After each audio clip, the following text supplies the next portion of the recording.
My name is Jordyn Gray, and today I will be telling you about my involvement and contribution to an art installation my group created as part of the unit EDAR 422. My group was made up of 7 members, all working towards completing their Bachelor in Early Childhood and Primary Education. Our installation is titled Rainbow Fish QR and was inspired by the popular and well-known children's book, The Rainbow Fish, by Marcus Pfister. As a group, we all had fond memories of this book from our childhood and felt it held many underlying meanings and lessons that could be taught and shared with students in an early childhood or primary school setting. The illustrations, themes and messages within the story provided us as pre-service teachers with an excellent platform to explore the various parts of the curriculum. According to Beckman and Diamond, 1984, picture books can be a valuable resource for all ages and offer specific learning objectives to assist in the designing and implementation of various lessons within the curriculum. In relation to our art installation, using laser cutting technology, we were able to craft a wooden and coloured replica of the rainbow fish, which was accompanied with other sea life features. Quick response codes, or more often known as QR codes, are mobile phone or tablet readable barcodes that have the ability to store website URLs such as each of our group members' YouTube video links. Each member within our group created a short video relating to their art and subject area, which was then synced with a QR code to be included within our Rainbow Fish QR final installation. The use of our QR codes within our installation were a way of incorporating technology whilst also being interactive and being able to communicate with the audience. My video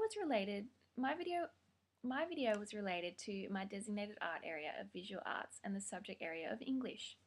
After exploring both content areas of the curriculum, I came up with the idea whereby students would create their own picture storybook based on the themes applicable within the picture book The Rainbow Fish.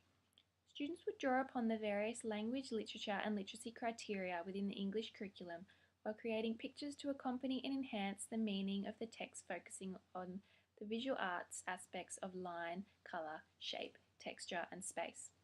In relation to the Australian English and Visual Arts curriculum, creating written stories and artworks is something that is visible across all year levels from Foundation through to Year 6. In order to accompany visual arts, getting students to create their own picture storybook was just one way of doing this. According to Brown, O'Toole, McIntyre and Salas 2009, the arts are a rich way to teach or help in teaching right across the curriculum. It is evident that the arts naturally motivate students to learn because it is closely connected to both creativity and play, both of which are naturally pleasurable and satisfying. By integrating art into the various areas of the curriculum, it is evident that it provides multiple positive experiences for student learning. According to Vituli, Santoli and Tresnay 2013, arts integration into the curriculum allows students to develop critical thinking, reading comprehension, while also improving student motivation and engagement. In addition to this, students are also able to develop their communication skills through reading, writing and speaking, all of which are vital in the various strands of learning within the English curriculum. According to the Australian curriculum, learning in the arts builds on the early years learning framework, as students respond and engage in art making appropriate to their level of development. As students move on into years 3 and 4 and 5 and 6, they begin making and responding to artworks independently and collaboratively. They draw on a range of cultures, times and locations, exploring the elements of visual arts known as line, colour, shape, texture and space. The arts are often a topic that is forgotten within the classroom.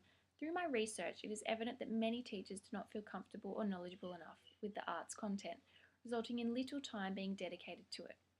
In many cases, schools do not have the funding to employ an art, music and/or dance teacher, leaving these areas of the curriculum to be taught by the classroom teacher.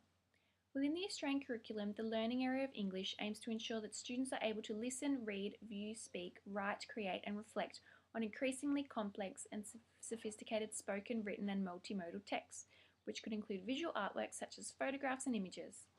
Students must also understand the ways in which they can evoke feelings, convey information, form ideas and entertain others through their work, which may be written or non-linguistic.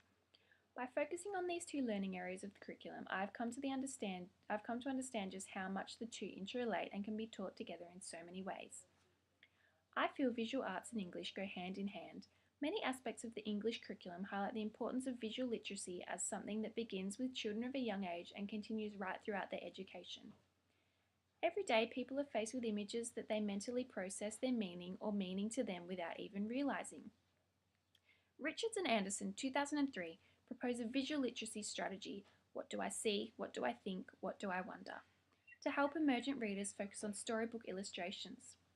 This aspect of literacy also ties into the observing part of visual literacy, where students are asked their opinions on what they believe an image is telling them. Visual literacy strategies such as these are important. With visual literacy strategies such as these, it is important that teachers develop a deeper, more conceptual understanding of the power of art to communicate meanings, beliefs, ideologies, and experiences. These visual experiences can be used by teachers to prompt students in their writing or even act as a way of retriggering a memory for future writing experiences. According to Georges Johnson, Bonomo, Colbert, Connor, Kaufman, and Kaluza, 1999, visual literacy is the ability to respond, construct meaning from a visual image. It is obvious that not only children but everyone encounters images in their daily lives and must constantly use and interpret these images as well as analyse and think critically about the significance of what they are seeing. Picture storybooks are one way of doing this. A picture book must have both an engaging story and appealing artwork and illustrations which both work together to create meaning through the transaction with the reader. Through my experiences from placement, it became evident to me that it is quite difficult to fit all aspects of the curriculum into classroom teaching. Incorporating these different subject areas is an effective and time-constructive way of allowing students to achieve all necessary areas of the curriculum in fun and engaging ways.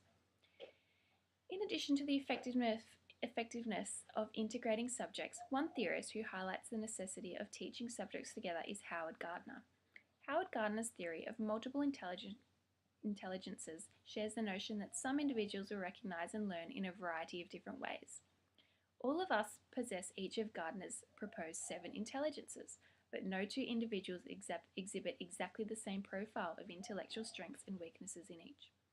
The arts are crucial to children's education and to their overall development. It is important that quality arts programs become an important part of the school curriculum. Throughout student schooling, children should be given opportunities to engage in all art forms regularly, whether it be by a specialist or classroom teacher. Russell and Bowie, 2012, suggest that this ensures students are able to develop to their full potential as human beings and future leaders and adults in the 21st century. According to O'Toole, 2012, the arts provide a basis for the whole curriculum and a potential pedagogy. Furthermore, the arts are all about how we perceive the world through the senses and sort into order and harmony, the welter of stimuli from outside and within us. O'Toole, 2012, also states that creativity is a fundamental part of both the arts and English curriculum. Johnson, 2007, suggests that the arts can be an important factor in the development of language and literacy due to the early expression in the arts, setting up the child's successful experiences with communication. It is evident that the arts are so often devalued and marginalised in traditional schools. Research suggests that some students will never have sustained education in any art, and a much larger number will only have encountered 1 or 2 arts experiences throughout their schooling. Teachers themselves will often only receive a brief introduction to the arts in their pre-service teaching, making them ignorant of the importance and relevance that arts has to their students. Bamford, 2006, tells us that an arts-rich environment actually improves literacy and numeracy results. So by taking time to do the arts in your classroom, you are not depriving the children of their literacy teaching, but simply value adding to it. The curriculum is there to prepare students for life outside school. There are many jobs and careers which require skills in the various art forms which so many students are not being exposed to. All the basic functional artistic literacies are the building blocks for each person to begin to fulfill their own potential, both as an artist and as an arts lover.